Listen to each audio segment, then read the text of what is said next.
Hello everyone, आप सब कैसे हैं? आशा करता हूँ कि आप सब लोग ठीक प्रकार से होंगे। सभी श्रोताओं को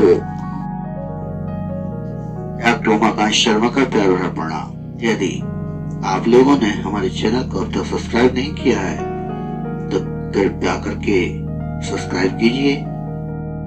श्रोताओं, आज मैं आपको मर्यादा पुरुषोत्तम भगवान श्री राम की कुंडली का विश्लेषण करके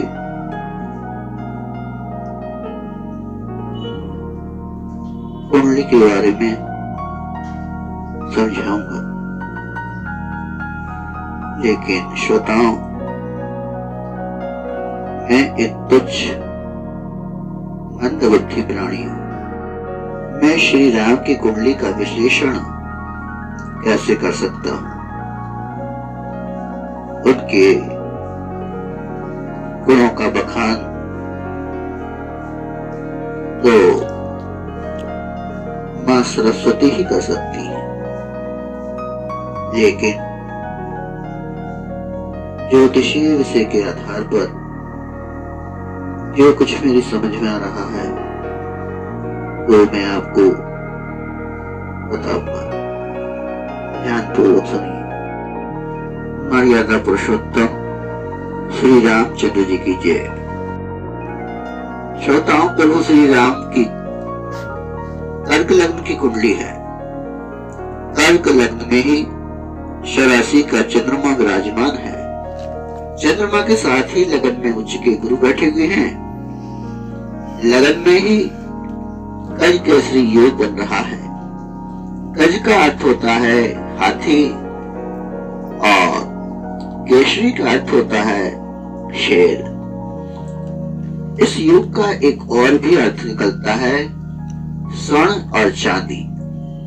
यह योग अति उत्तम होता है और यदि लगन में बन जाए तो कहना ही क्या है।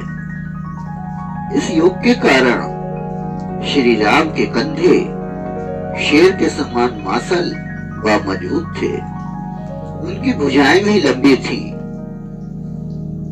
इसी कारण उन्हें अजानु बाहु भी कहा जाता है।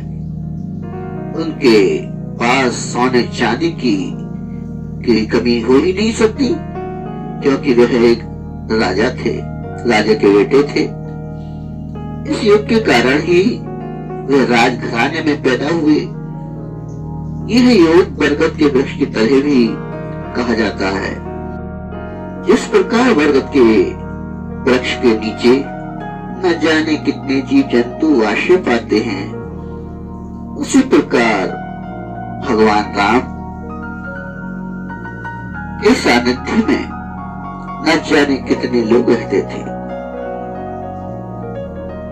यह जहां भी गए वहीं इन्हें सम्मान की प्राप्ति हुई। फिर बरगद के पेड़ की आयु भी बहुत लंबी होती है। इसी कारण भगवान राम भी दीर्घायु हुए और स्वेच्छा से समय पूरा होने पर साकेत धाम को चले गए। लग्न के गुरु और चंद्र ने ही इन्हें धीर गंभीर बना दिया। हर बात का निर्णय बड़े सोच समझ कर लेते थे। मुकाबलापन इनमें नहीं था। जन्म लग्न कर्क होने से और साथ में चंद्रमा बैठे हुए होने से ये गोरे होने चाहिए थे। कर्क लग्न तो है और चंद्रमा भी उसमें विराजमान है, लेकिन उस पर शनि और केतु की दृष्टि पड़ रही है। इस कारण इनका रंग श्यामला हो गया।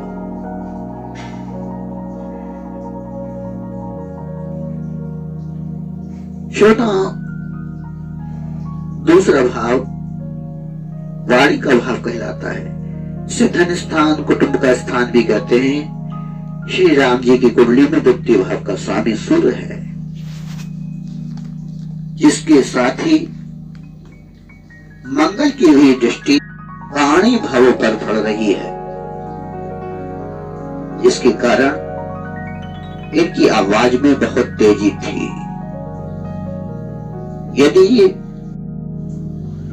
शत्रु के सामने तेज आवाज में बोले तो इनकी गर्जना से शत्रु के हृदय कांप जाते थे। सूर्य अपनी उच्च राशि का होकर केंद्र में बैठा है, जिसके कारण धन की या कुटुंब की भी कोई कमी नहीं थी और वो परिवार था, धन से परिपूर्ण था। वाणी भाव के स्वामी सूर्य पर शनि की नीच दृष्टि पड़ रही है तथा माता के भाव पर सूर्य की नीच दृष्टि पड़ रही है, जिसके कारण पिता द्वारा कैकेयी को दिए गए वचनों के कारण राम को बन जाना पड़ा। श्री राम की कुंडली में तृतीय भाव का स्वामी बुध लाभ भाव में बैठा है, जिसके कारण भाइयों से सहयोग रहा, लेकिन साथ ही तृतीय भाव में राहु विराजमान है, जिसके कारण इनके भाई पराक्रमी हुए तथा ये खुद भी बहुत पराक्रमी थे।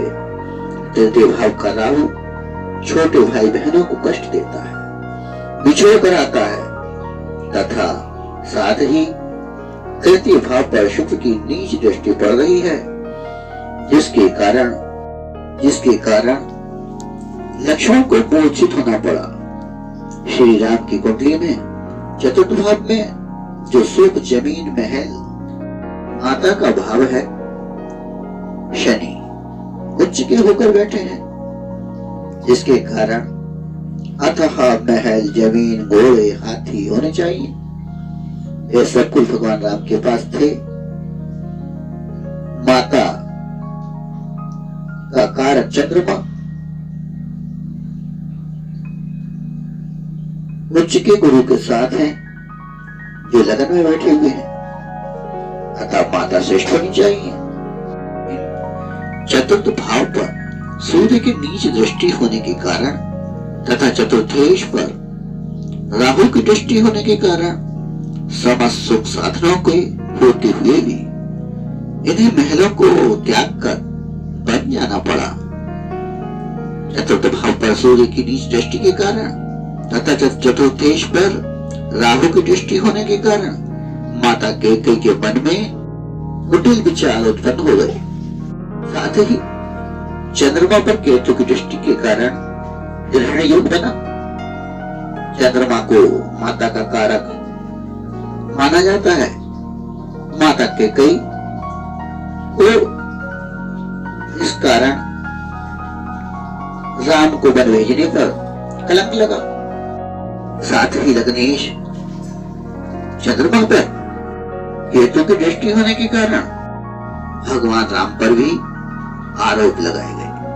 पंचम भाव जो विद्या तथा संतान का मालिक है, उस पर गुरु की दृष्टि पड़ रही है तथा साथ ही पंचमेश केंद्र में उच्च का होकर बैठा हुआ है, जिससे भगवान राम ज्ञानियों में महाज्ञानी हुए।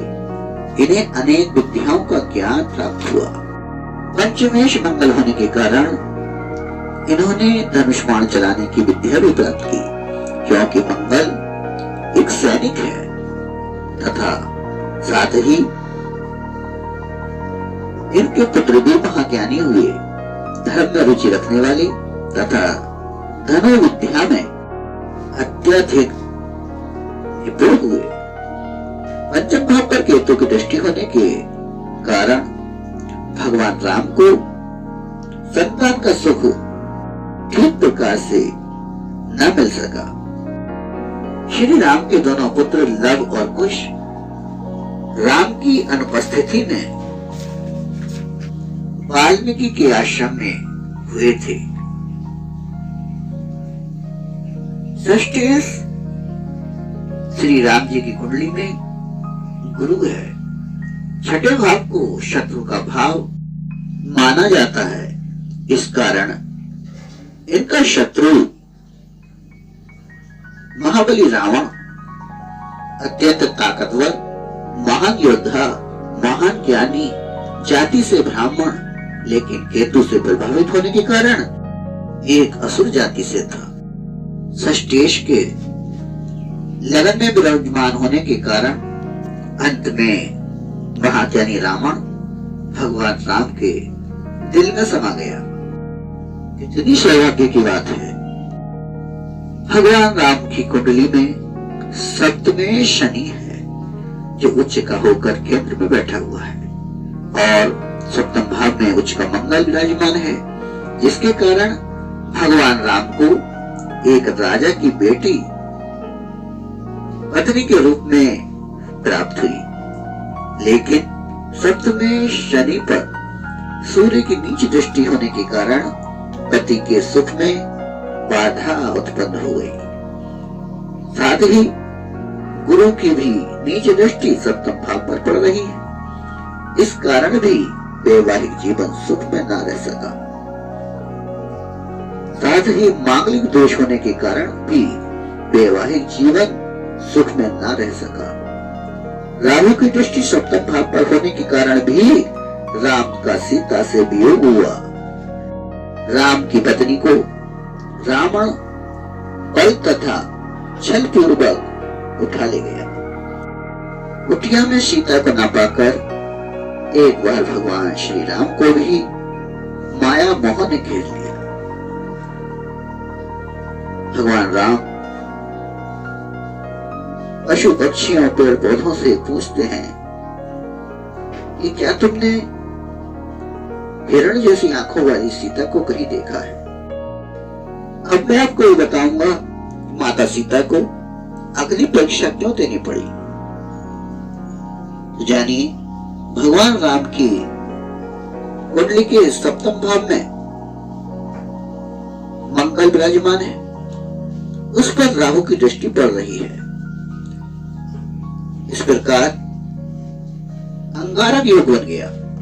यह योग भगवान श्री राम की कुंडली में सप्तम भाव में हुआ है, जो पत्नी का भाव है, जिस कारण माता सीता को अग्नि परीक्षा देनी पड़ी। अष्टमें शनि कुंडली में उच्च का होकर केंद्र में बैठा है, लग्नेश मजबूत है, लगन में गुरु विराजमान है। इस कारण भगवान राम को दीर्घायु प्राप्त हुई। श्री राम की कुंडली में भाग्येश तथा धर्मेश लगन में उच्च के होकर विराजमान है, जिसके कारण भगवान राम हमेशा धर्म से जुड़े रहे। इसीलिए इन्हें मर्यादा पुरुषोत्तम कहा जाता है। ये अपने कर्तव्य का पालन करने में कभी नहीं चूके। भाग्येश के लगन में आ जाने के कारण वह भाग्यशाली योग बन गया। साथ ही इनका चतुर्थेश, जिसे माता का घर माना जाता है, उच्च का होकर धर्म भावों में विराजमान है। इस कारण इनकी माताएं भी धर्म को मानने वाली थी। कर्म तथा पिता के भाव में सूर्य उच्च के होने के कारण इन्हें दशरथ जैसे पिता मिले, क्योंकि सूर्य एक राजा है। यह एक राजा के पुत्र हुए। कर्म भाव को मंगल अर्थात दशमेश दे रहा है, जिसके कारण इनके पिता दशरथ पराक्रमी थे। वे शिकार भी करते थे, लेकिन दशम भाव पर शनि की नीच दृष्टि होने के कारण इन्हें पिता का राज्य मिलते मिलते वनवास में बदल गया। शनि ने मिलते हुए राज्य को हाथ से निकाल दिया। शनि की नीच दृष्टि दशम भाव पर होने के कारण ही राम के वियोग में महाराज दशरथ ने अपने प्राण त्याग दिए। आपका स्वामी शुक्र अपनी उच्च राशि में होने के कारण इन्हें धर्म का तथा भाग्य का लाभ प्राप्त हुआ। इनकी कुंडली में भाग्यशाली योग बन गया। लग्न तथा लग्नेश पर शनि तथा केतु की दृष्टि होने के कारण इनका मन मोक्ष की ओर बढ़ गया तथा इन्होंने अपने साथ साथ अनेक लोगों को भी मोक्ष प्रदान किया। इनका मन आध्यात्मिकता की ओर अधिक था। महारानी सीता के चोरी हो जाने से तथा लक्ष्मण को शक्ति लग जाने के कारण इनका मन अत्यधिक व्याकुल हुआ, क्योंकि चंद्रमा पर जो इनका लग्नेश भी है उस पर शनि और केतु की दृष्टि पड़ रही है। इस कारण इनके मन को इस योग ने